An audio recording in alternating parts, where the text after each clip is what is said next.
Okay, as promised, with me is Eric Galko. Eric, how are you?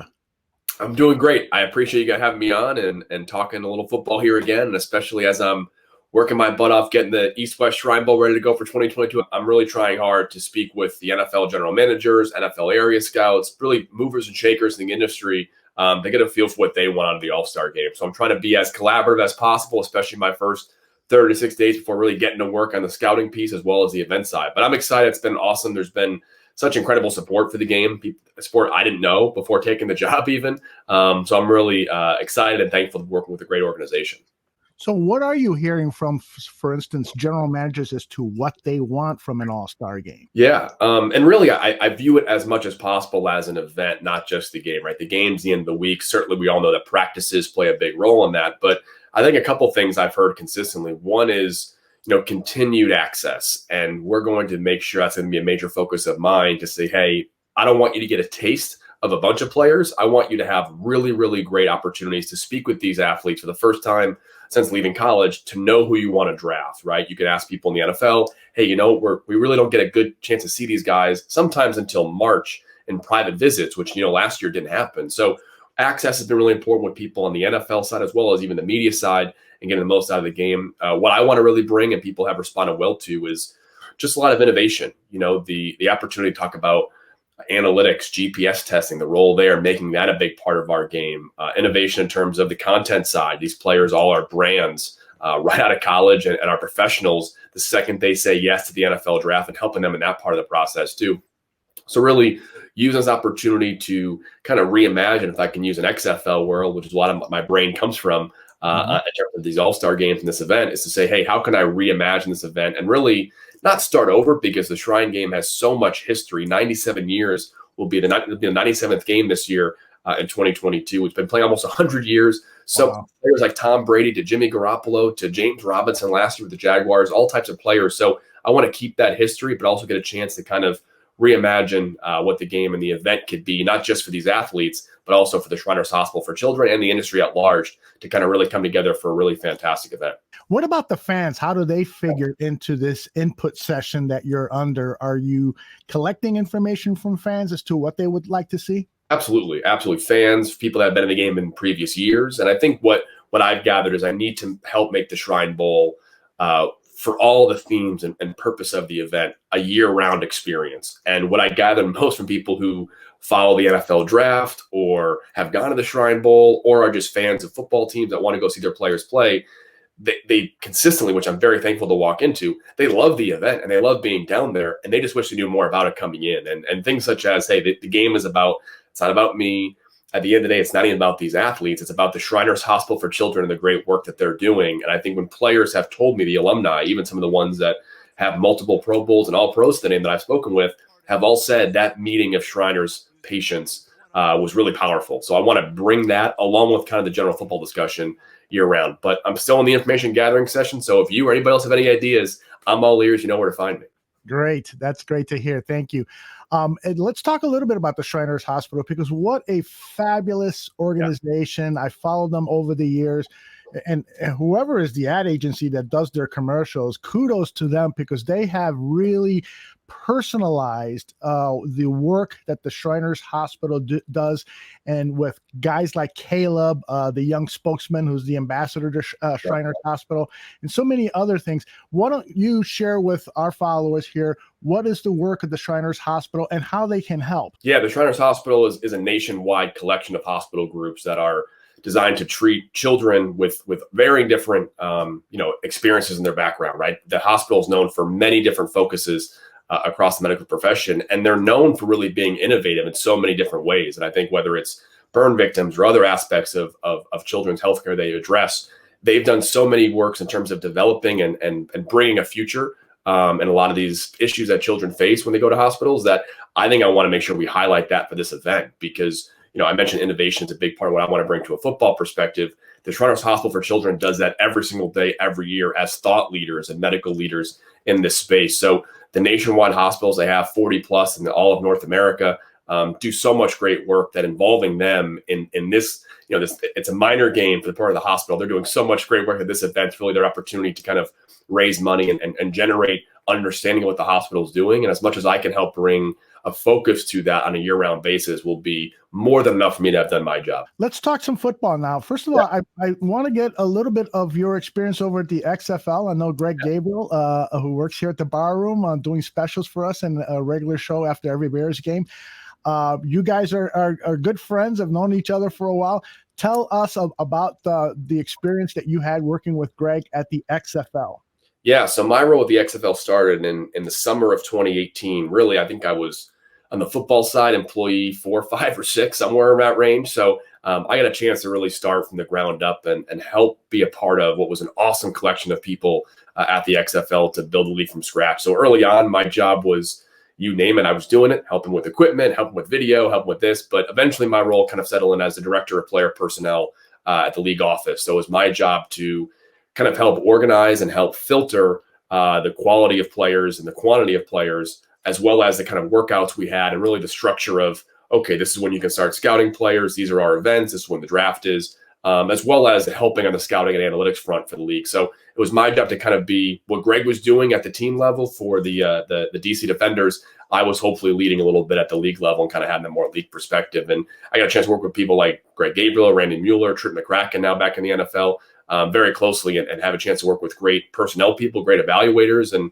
I think we had a pretty good quality of product on the field, which I'm very proud to say after a year and a half of hard work. It unfortunately ended in a pandemic, but I'm really proud of the work that Greg and everybody did to make that quality of football, I think, knock on wood, really impressive. And I'm really proud of the product we were able to put out there. It really, really was. Kudos to everyone involved with the XFL. That was a great product, and it's a shame that the pandemic brought the season to a premature end. But you guys really made a stamp. There you go. And occasionally Greg comes here to do some recordings, and he's wearing his XFL apparel, his hats and shirts and stuff like that. It starts with a great logo design is what I tell all of my podcasters here. And you guys had it there, but the execution of what you guys did was really, really fabulous. And so now let's talk about the East-West Shrine game. You've already started in the scouting area. I saw on Twitter, I'm back on May 10th. You said starting this week and every Monday to follow, I'll be posting our Shrine Bowl Monday morning quarterbacks, highlighting 2 top quarterbacks on our big board that we're considering for a 2022 invitation. And I think this was the first one. This was Kenny Pickett and Levi Lewis. Tell us a little bit about what you're doing with Monday morning quarterbacks and about these 2 young throwers. Yeah. So, I mean, first off, I have a huge luxury that between the XFL ending and the start of my work with the Shrine Bowl, I had been consulting in the industry for the entire year. So we're way ahead of the curve, I think, on the scouting front, even beyond some of the teams I'm friends with, which I can kind of rub them a little bit saying, hey, you can ask us for advice versus the other way around. But these are 2 quarterbacks that I'm watching today to consider. So they're already kind of in the mix for us, but 2 quarterbacks I think are worth highlighting. And we'll do a lot more features besides just quarterbacks. It's obviously the luxury position of one we got to get right, but at the same time, we'll highlight a lot of different players around the country. But I thought, hey, if I'm watching film every morning on Monday and focusing on quarterbacks, why can't everyone else kind of follow along with us? So those 2 quarterbacks, Kenny Pickett, Levi Lewis, actually our second week of doing it was this week with Levi and Kenny Pickett. And I want to pick 2 quarterbacks that have earned a lot of respect in their time in college. Levi Lewis started the last 2 seasons. I think he's only lost 3 games in the last 2 years, and all of them really close. And he's led Louisiana, the Raging Cajuns, to an outstanding back-to-back seasons. Kenny Pickett has been a starter for 3 years at Pittsburgh and is coming back for his 5th year, senior year at Pittsburgh. He's going to likely be close, if not overtake, as Pittsburgh's all-time leading passing leader. So I think both of those quarterbacks are incredibly accomplished. And Shrine Bowl or not, at the very least, if we can make sure we're all appreciating the success they've had in college and how hard they've worked with teams that have kind of, exceeded expectations. Levi leading his team to a lot of success in the Sun Belt. Kenny Pickett having 5 fourth-quarter comebacks to his name already at Pittsburgh. Both those quarterbacks deserve a lot of credit. And hopefully, if I highlight them for the Shrine Bowl, either they'll be Shrine Bowl players in the future or at least be on more NFL teams' radars. What other position areas do you think are going to be rich in talent this upcoming college football season and our pro prospects? Yeah, this past year in the 2021 NFL draft, we saw a lot of talent at offensive tackle, offensive line, really at all 3 positions, tackle, guard, and center. Next year, those soon-to-be second-year offensive line will get a lot of work because it's a tremendously talented pass rush class. I'm saying, maybe 4 or 5 players who would have been top 15 picks in this past year's draft as edge rushers and as pass rushers from all different angles. So it's going to be definitely the strength of next year's class. And I think a lot of positions will be deeper just because a lot of the seniors that maybe weren't going to be top 100 picks or top 120 picks, but we're close to that, a lot of them stayed in school for a bonus year. So we've got almost a double draft, or I'm calling it a 1.5 draft, because we're getting, a lot of the players that would have been draft picks a year ago that stayed in school, and we're getting a whole new crop of players. So it's going to be deep in a lot of places, but edge rusher, I think quarterback is going to be deep, maybe not the Trevor Lawrence, Zach Wilson type prospects, but certainly 3 or 4 guys in the first round mix at least. And then pass rushers and defensive backs will be loaded for next year's draft. That's music to the ears of Chicago Bears fans, I'll tell you that, because as you know, we don't have a first-round draft pick in the upcoming season. But if you're telling us there's going to be a rich draft for mid-round picks and at those position areas, which could be positions of need for the Bears now and in the future, that's really good news. We do a show here called Draft on Tap, where Danny Shimon and Neil Stopchinski kind of they pour over tons and tons of tape, and they scouted about 200 players, and they look at everything through the lens of what the Chicago Bears' needs are. If you were to say, hey, Danny and Neil, keep an eye on these 2 or 3 players at the wide receiver position or at the tight end position or something like that, throw a couple of names at us, please. I can't give too much away here. We'll see a deep receiver class next year as well. One guy I think would be a great fit, who's maybe kind of an off-the-radar guy, maybe a guy that hopefully my buddy Jim Nagy's not listening to the Senior Bowl. One guy, Thayer Thomas from NC State, slot receiver. One of our favorite guys that we watched this offseason because of his toughness and ability to play kind of in that traditional slot role in the seam, quick hitch, quick slant, and get upfield after the catch as well. But those kind of tough in between the hash type receivers are what Justin Fields is going to need. And I think, hey, we've got maybe the outside receivers in a good spot with Mooney as a Z and Allen Robinson as an X and playing on the outside, but finding a lot of reliable targets for Justin Fields. Fields, someone with an absolute cannon for an arm and can attack vertically.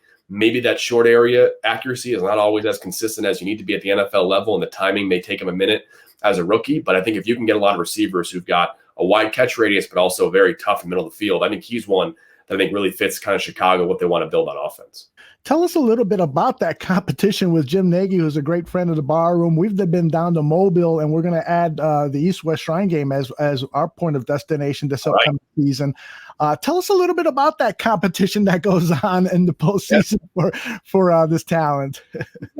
Jim Nagy's done a great job, and before him, Phil Savage did an amazing job kind of making the Senior Bowl a media presence as well as an important part of the industry. I think what the Senior Bowl's built, especially for the coaching profession and even the scouting profession, has done wonders for the industry. Now, a lot of people know that, hey, I can go to the Senior Bowl and meet the people I want to meet and have that connection. So he's done a great job. And what my goal at the Shrine Bowl is to be different, have different goals. I think we do have different goals, right? Hey, our game is for the Shriners Hospital for Children, and that kind of leads to some of that innovation discussion I brought up because our goals align with the hospital, and we're not in Mobile, Alabama, so we have some give and take there as well. So I think we want to be a different event, and the competition will come. Again, I joke with Jim, we can be competitive but not combative or not adversarial. But at the same time, the East-West Shrine Bowl has been around for 97 years, and we're going to be at our 100th game in a couple of years here. And for a long time, the Shrine Bowl was, the pinnacle of the NFL and college offseason. And,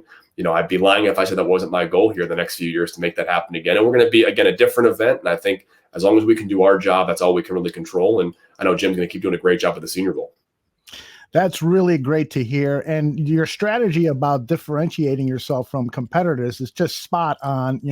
That's really, and you're talking about innovation as well. That's really what a lot of us fans want to hear. We want to see things that are different. And sometimes we fall into our comfort zone of wanting the same, but then all of a sudden somebody presents something different and innovative, and we say, wow, that's cool. And so good luck with that. Eric, I'd love to borrow your scouting expertise. You gave us some thoughts already on Justin Fields. If you could talk to us perhaps a little bit about some of the other Chicago Bears draft picks in the second round. They picked up the tackle from Oklahoma State, Tevin Jenkins. What are your thoughts about Tevin Jenkins, and can he possibly play at the left tackle position? Danny Shimon, one of our analyst here at the bar room says he doesn't think Jenkins is suited for the left tackle position. What do your eyes and ears say?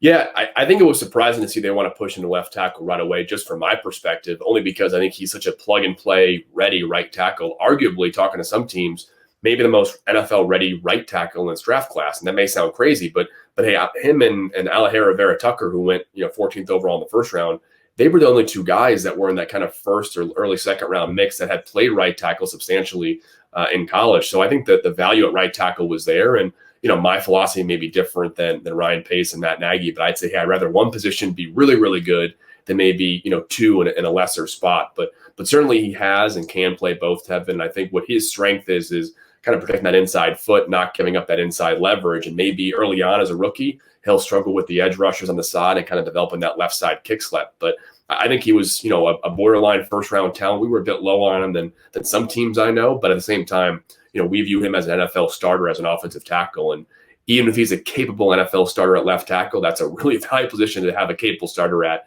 in the NFL. So they'll be just fine with him at left tackle, and we'll see how the offseason plays out. Maybe they get somebody else to push back right. We'll find out. And then they picked up another tackle in the 5th round, Larryborham from Missouri. What do you got on him? I think he's a bit more of a project and a bit more developmental, but plenty of talent. I mean, this is the guy I remember 2 years ago watching him saying, hey, this guy might be a first-round pick at some point in the offseason. So I think incredibly talented offensive lineman who I think can play a swing tackle role for them in the future. And I think that's what maybe his future is to not be expected to start anytime soon. But, hey, we've seen in the NFL, whether it's third pass rusher or third offensive tackle, they're basically starter value positions nowadays. So you need to have 3 good offensive tackles early in your season, because injuries and attrition is going to have an effect on you as well. So I think if he can be a developmental swing tackle, they'll be in good shape. And then in the 6th round, we're super excited about the 3 6th-round draft picks they picked up, starting with running back Khalil Herbert.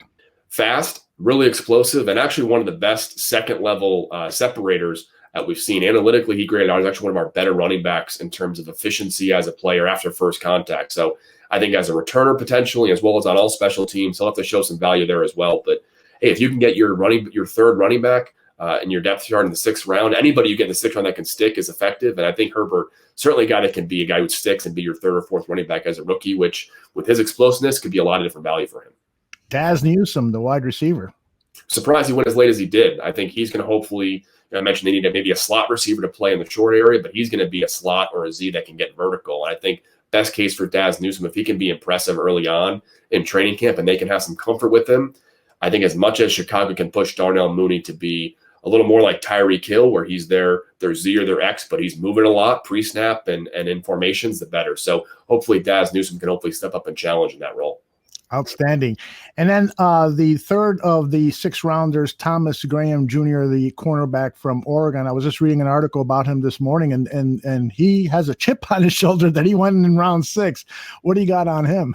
Was surprised. I think he can maybe play inside as well as either a third safety or a slot corner as well. But I think getting cornerback depth, that's what a lot of teams wanted to do in this year's draft class, is say, hey, when in doubt, take the tackle, take the corner. We saw a lot of that in late 1st, early 2nd round. I think Graham, I was surprised as well. We had kind of a fringe NFL starter grade on him, which puts him in our grading scale somewhere in the 3rd, 4th round. So if they get anything close to that in Chicago, and they hit on all 3 of those 6th round picks, along with their 2nd, their 5th round guy, and maybe a guy like Justin Fields hits as well, they'll have a pretty good draft class in hindsight. We had a big debate among Neil and Danny on the 7th round pick, the Tonga, the interior defensive lineman from BYU. One guy wasn't quite so high on him, and another person was.